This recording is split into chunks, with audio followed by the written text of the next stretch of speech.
Le gouvernement se dit donc favorable à un nouveau débat sur la loi du plomb, mais sans pour autant un nouveau vote à l'Assemblée. Ça, c'est en tout cas la position de la ministre de l'Agriculture et aussi de la ministre de la Transition écologique. L'exécutif, en tout cas, se retrouve dans l'embarras face à cette mobilisation citoyenne inédite.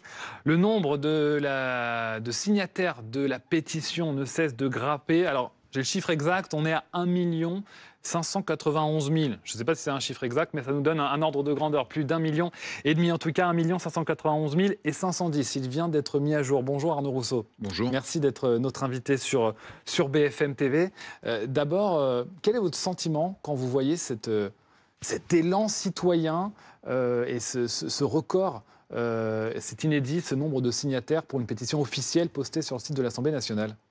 D'abord, moi, en tant qu'agriculteur, je m'interroge sur les préoccupations qui sont celles des Français et je comprends aujourd'hui que face à tout ce qui se dit de vrai et de moins vrai, les Français s'interrogent parce que moi, comme agriculteur, mais comme citoyen français, je m'interroge aussi sur les conditions d'utilisation des produits qui sont les miens comme agriculteur, pour ma santé, et évidemment pour celle de mes enfants, pour celle des gens qui m'entourent. Mais voyez-vous, moi je suis dans un pays dans lequel je fais confiance à la science. Et les produits que j'utilise sur ma ferme pour protéger mes plantes, mais que les éleveurs utilisent pour protéger leurs animaux, un peu comme vous, quand vous allez chez le médecin et qu'on préconise des médicaments, c'est des produits qui sont homologués, mis sur le marché après le contrôle de l'État. Et pour ce qui concerne ce produit, c'est un produit qui fait l'objet d'une homologation européenne. Je rappelle, parce qu'on entend beaucoup de choses et beaucoup d'hystérie, que ce produit est utilisé partout sur la planète et il est utilisé dans 26 pays européens sur 27. La France avait décidé en 2016, applicable en 2018, de ne plus l'utiliser. Aujourd'hui, la réalité de ce que je vis, moi, c'est que mes betteraves, au moment où je vous parle, sont atteintes de jaunisse. Il faut aller avec des caméras, voir dans les champs ce qu'est cette jaunisse. Et pour moi, l'enjeu, c'est évidemment d'assurer la santé, mais c'est aussi de faire en sorte que je continue à produire une alimentation au profit des Français. Et moi, je le redis, une alimentation de qualité. Donc ce débat est un débat scientifique.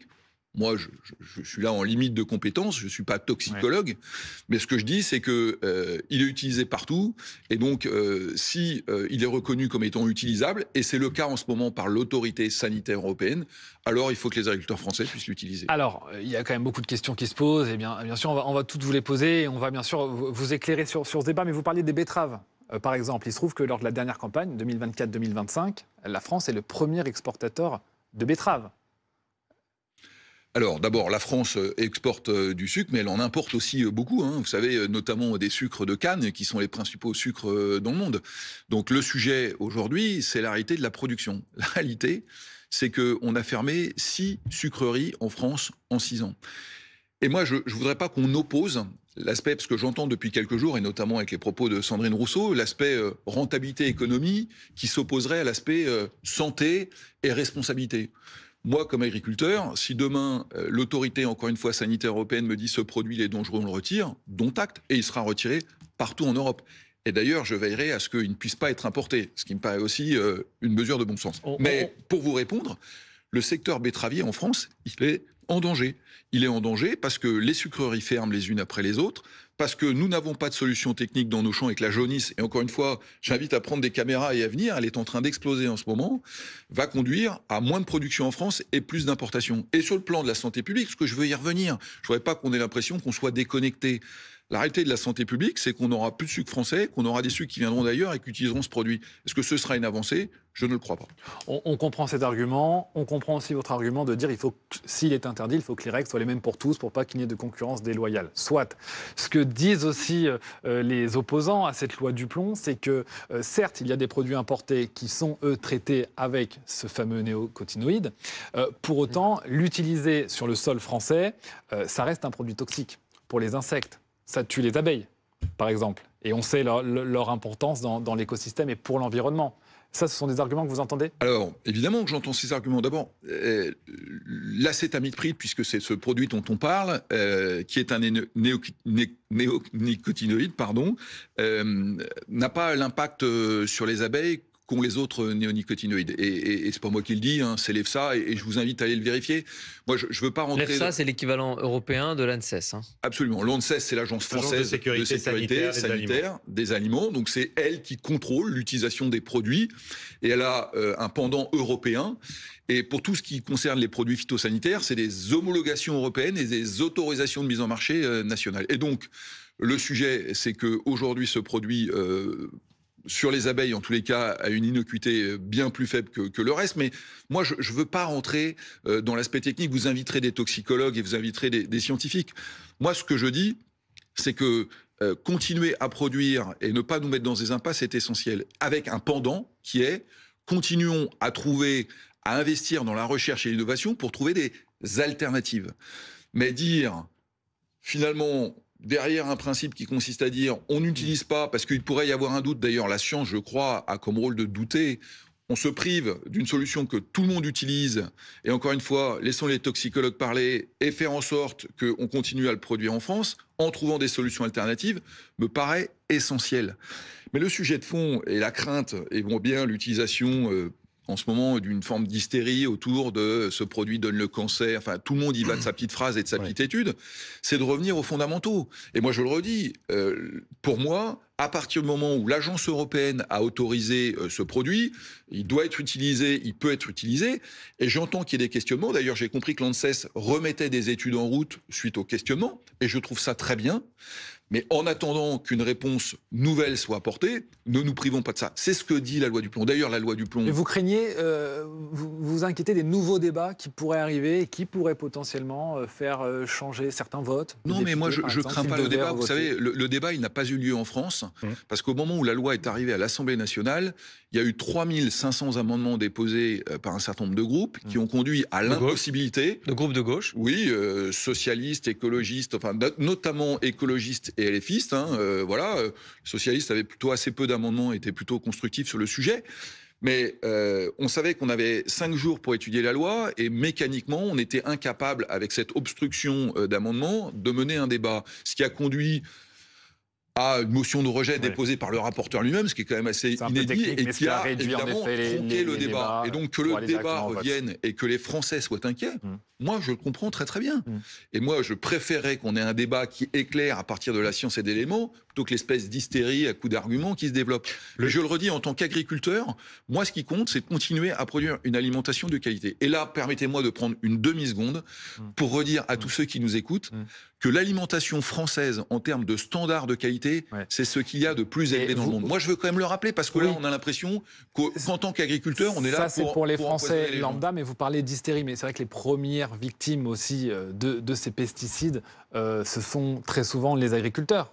Et c'est la raison pour laquelle je vous dis qu'on est particulièrement sensible à ce débat et qu'on n'oppose pas environnement, santé et la continuité de nos entreprises. Parce qu'il n'y a pas d'un côté les agriculteurs qui seraient finalement des gens qui veulent juste faire de l'argent versus les gens qui se préoccuperaient de la santé. Moi, comme utilisateur, évidemment, je veux un produit, alors qu'on utilise dans les règles, mais qui me permette aussi de continuer à faire mon métier. Le succès de la pétition déposée par cette jeune étudiante de 23 ans sur le site de l'Assemblée nationale montre qu'il y a une véritable préoccupation dans l'opinion publique autour de ces sujets de santé publique qui nous concernent absolument tous, agriculteurs, mais tout le monde, effectivement, c'est notre environnement. Plus d'1,5 million, c'est spectaculaire en 24 heures. Et le débat doit avoir eu lieu parce qu'il a été tronqué effectivement à l'Assemblée nationale. Il sera peut-être l'occasion de revenir sur 3 aberrations dans cette histoire qui sont quand même scientifiques, démocratiques et économiques. Scientifiques, car toutes les autorités européennes comme nationales et toutes les études qui ont été menées, et encore en 2024 par l'EFSA, l'agence européenne, prouvent que ce 5e néonicotinoïde effectivement, est quand même très largement moins toxique que les 4 premiers, 2300 fois moins. Elle a confirmé cette étude n'avoir trouvé aucune preuve de génotoxicité ni de cancérogénicité. Sur les abeilles, c'est la même chose. Je vais juste corriger une phrase. L'acétamipride n'est pas un tueur d'abeilles. Ça n'a pas été prouvé. On le répète absolument de partout. Il y a des craintes, il y a des études qui doivent être poussées encore, mais toutes les études et de l'ESA et de l'ANSES ont prouvé le contraire pour l'instant. Donc il ne faut pas qu'on le répète comme ça non plus. C'est une aberration démocratique parce qu'effectivement, on n'a pas pu débattre de ce texte du fait d'une obstruction des oppositions. Le rapporteur lui-même, Julien Dive, a dû déposer une motion de rejet de son propre texte pour le faire passer par CMP. La démocratie ne peut pas fonctionner comme ça. Et donc, on a besoin d'un débat à la rentrée, c'est la moindre des choses. Et une aberration économique, pardon, mais effectivement, Sandrine Rousseau n'en a rien à péter, je reprends ces mots, de la rentabilité économique de nos fermes. C'est une question de souveraineté alimentaire. Je rappelle que la balance commerciale agricole de la France était excédentaire de 6 milliards en 2010. Ça n'était plus que 1,2 milliard en 2023 et 500 millions l'année dernière. C'est des filières entières, la betterave, de la noisette, qui aujourd'hui sont en train de partir à l'étranger, en Italie notamment, parce qu'on s'impose des règles que nos autres voisins européens n'appliquent pas. On ne peut pas s'appliquer à nous-mêmes des règles quand on importe d'autres pays qui ne nous appliquent pas. C'est un problème de concurrence loyale entre les acteurs. Donc, triple aberration scientifique, démocratique, économique. On a du boulot à rentrer pour le débat à l'Assemblée. Tout ça, ça annonce quand même des débats tendus. Peut-être avec des positions qui se radicalisent de chaque côté et une sorte de duel qui s'installe, qui ne devrait sûrement pas l'être, mais entre les agriculteurs qui soutiennent cette loi et ceux qui s'en inquiètent et qui du coup la rejettent. Oui, enfin moi je voudrais rajouter que dans cette loi, parce qu'on parle exclusivement de l'acétamipride, mais il y a autre chose dans cette loi. Il y a comment on stocke de l'eau en France demain pour continuer à faire de l'agriculture. Et pas que de l'agriculture, de l'industrie, du nucléaire, voilà. Comment on fait pour avoir des élevages qu'on peut faire croître, voilà. Moi, il y a une chose que, encore une fois, ce débat, il est normal et moi, je le trouve plutôt de bonne aloi au regard du questionnement des Français. Il y a une chose que, en revanche, moi, comme agriculteur, je ne supporte pas, c'est l'utilisation des peurs. Et je le dis parce que là, vous parlez de ce texte, mais il y a un sujet dont on parle plus dans l'actualité, mais qui est une vraie préoccupation pour les agriculteurs, c'est l'accord de libre-échange du Mercosur.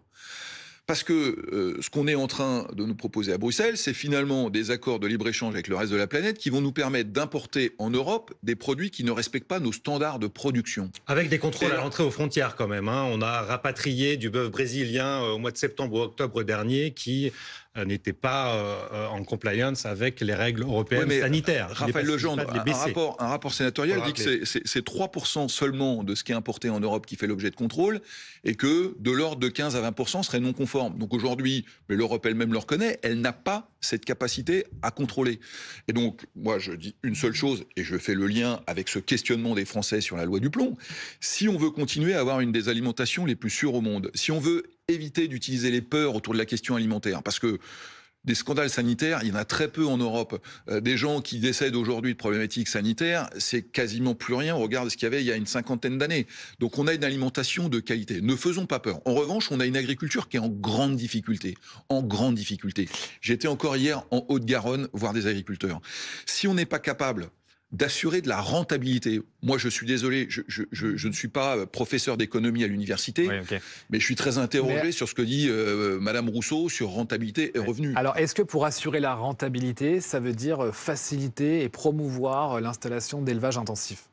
Non, mais là encore, vous savez, l'élevage... C'est ce que facilite aussi cette loi et ça se fait au détriment, pour le coup, des petits agriculteurs. Est-ce qu'on peut essayer d'être rationnel ? Vous savez, une ferme française d'élevage, c'est 70 vaches en moyenne. Je vous demande de vérifier cette information. Non, mais il y a la moyenne et il y a les élevages intensifs qui existent déjà et dont l'installation sera facilitée. Non, mais il faut aller voir. Prenez des caméras, allez voir. Le plus grand élevage français de vaches doit avoir 200, le problème, 250 c'est que quand des vaches. Caméras entrent parfois dans des abattoirs ou dans des élevages intensifs, ce ne sont pas des belles images qu'on voit. Non, mais parlons élevage. L'élevage intensif en France n'existe pas. Allez voir ce qui se passe en Russie, pas très loin de chez nous.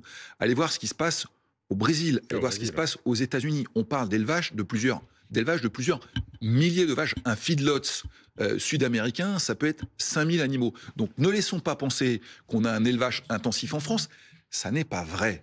Ça n'est pas vrai. Il faut aller voir. Et c'est d'ailleurs parce qu'on a une difficulté de compétitivité que cet élevage est en train de disparaître. On avait 9 millions de vaches productives, on en a perdu 1 million en disant ça, c'est des chiffres réels. Allez voir un élevage, 80% de l'élevage français est à l'herbe.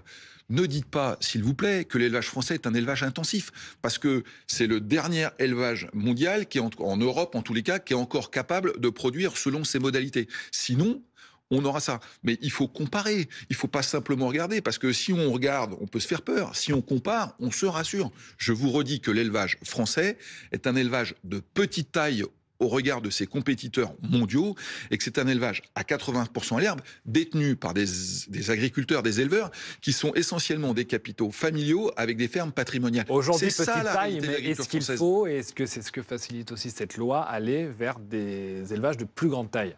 Non, mais en fait, on aura l'élevage en France qui correspondra à la consommation de ce que veulent les Français. Vous savez, aujourd'hui, la nutrition et l'alimentation française mis en compétition avec le reste du monde, et c'est notamment pour ça qu'on regarde ce qui se passe en Ukraine ou au Brésil, nous met dans un cadre de compétition qui nécessite qu'on puisse nous continuer à produire avec des sujets de pouvoir d'achat des Français en fin de mois. C'est la première préoccupation des Français, le pouvoir d'achat, qui font que aujourd'hui les Français consacrent de l'ordre de 13% de leur disponible à l'alimentation. C'était plus de 30% dans les années 70. Il y a quelques décennies en arrière, effectivement. Absolument. En 1970, c'était de l'ordre de 35%. Et donc, si vous voulez, quand vous considérez que l'alimentation n'a pas de valeur, que c'est une forme de commodité et que vous n'êtes pas prêt à en payer le prix, il y a un moment, l'agriculteur français essaie de s'adapter à la compétition du monde dans lequel il vit. Si demain, on dit...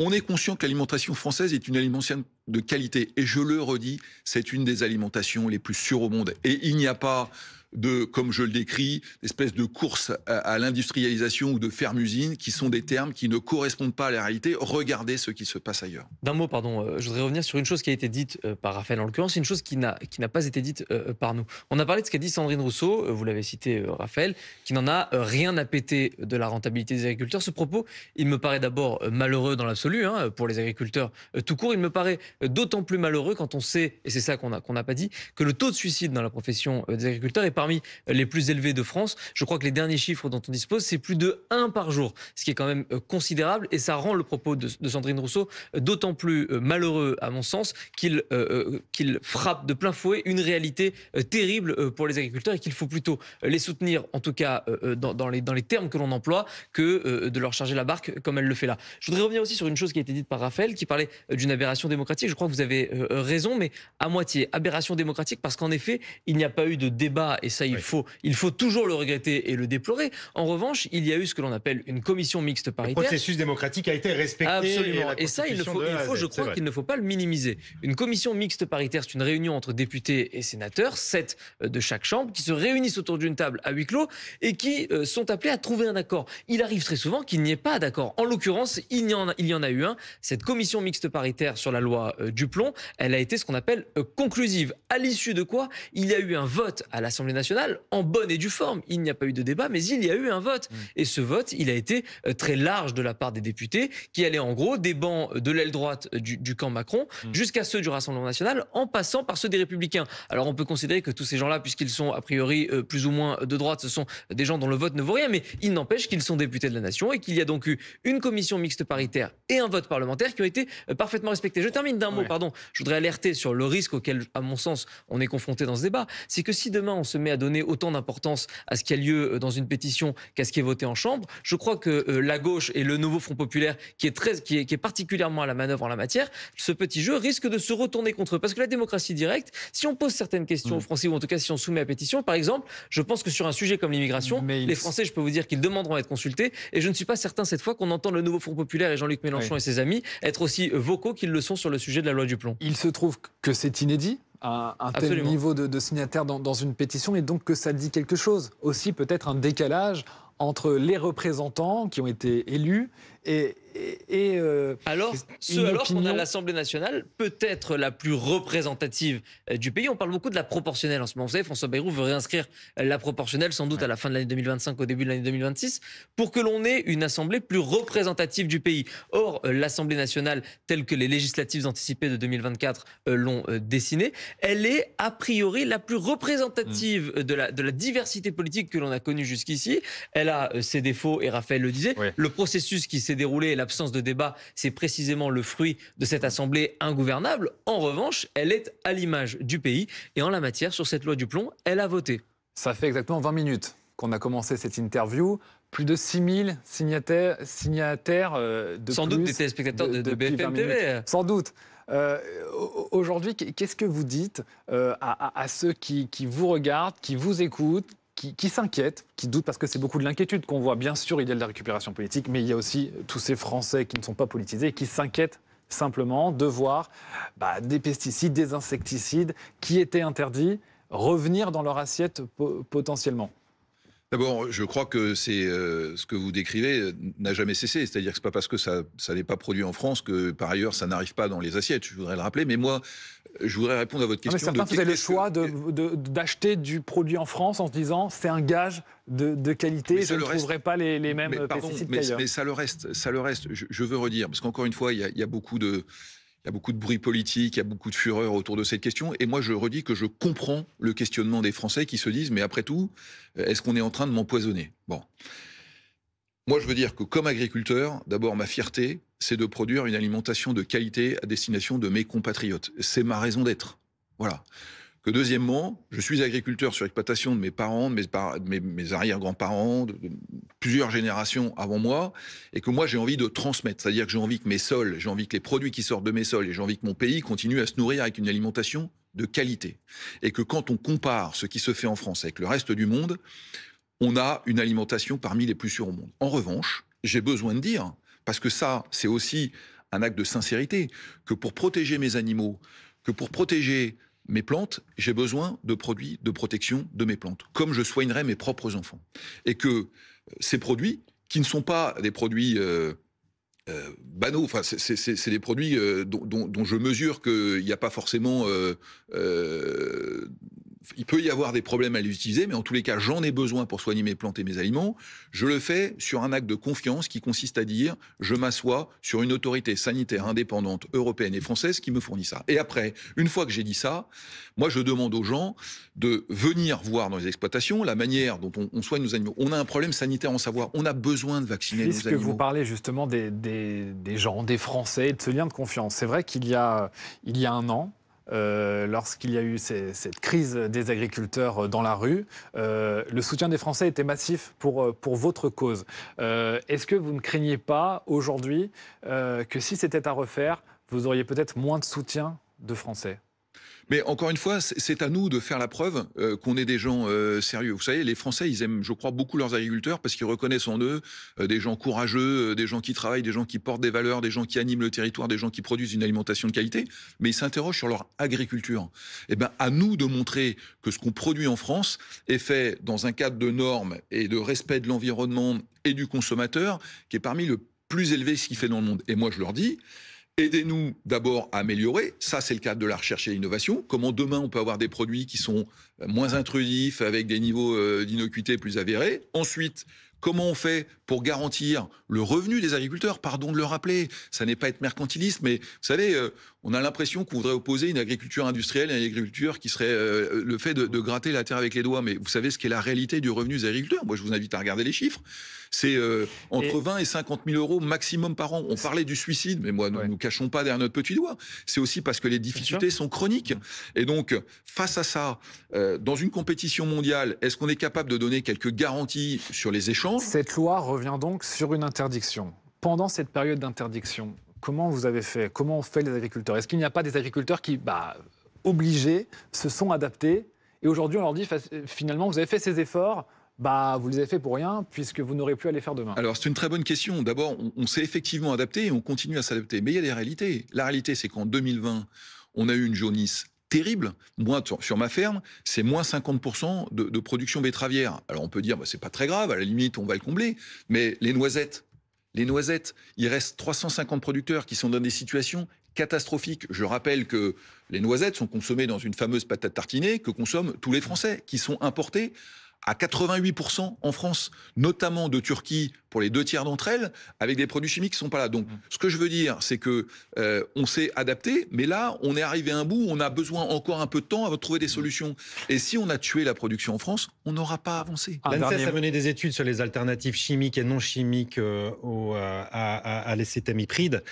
Aucune ces dernières années n'a été conclusif pour l'instant. Ce qui ne veut pas dire que la recherche ne doit pas continuer et que l'innovation doit absolument venir pour trouver des alternatives, mais il se trouve qu'aucune des 6 alternatives chimiques et non chimiques... En 2022, l'ANSES avait aussi évoqué dans un rapport la forte toxicité pour certains organismes, notamment aquatiques. Un rapport depuis qui a été remis en cause. Oui. Mais le problème, c'est qu'il y a différents rapports qui parfois se contredisent. Ce qu'il faut c'est ce qui suscite parfois l'inquiétude. Cette loi du plomb, par ailleurs, c'est qu'elle ne prévoit une réintroduction que temporaire et strictement encadrée. Pour une raison toute simple, c'est que le Conseil constitutionnel interdit, a priori, un retour sur une fois que ce type de loi a été prise, une loi d'interdiction comme celle-là, le Conseil constitutionnel pourrait censurer si la réintroduction était pérenne. Donc c'est important aussi de le dire. C'est-à-dire que les problématiques que vous soulevez, elles sont, de long terme. En réalité, cette loi, elle n'est que de court terme ou de moyen terme au mieux. Un dernier mot, parce qu'on voit quand même qu'il y a un certain embarras aujourd'hui dans le gouvernement. C'est de la politique qui ne sont pas insensibles forcément à ce mouvement et à ces signataires de cette pétition.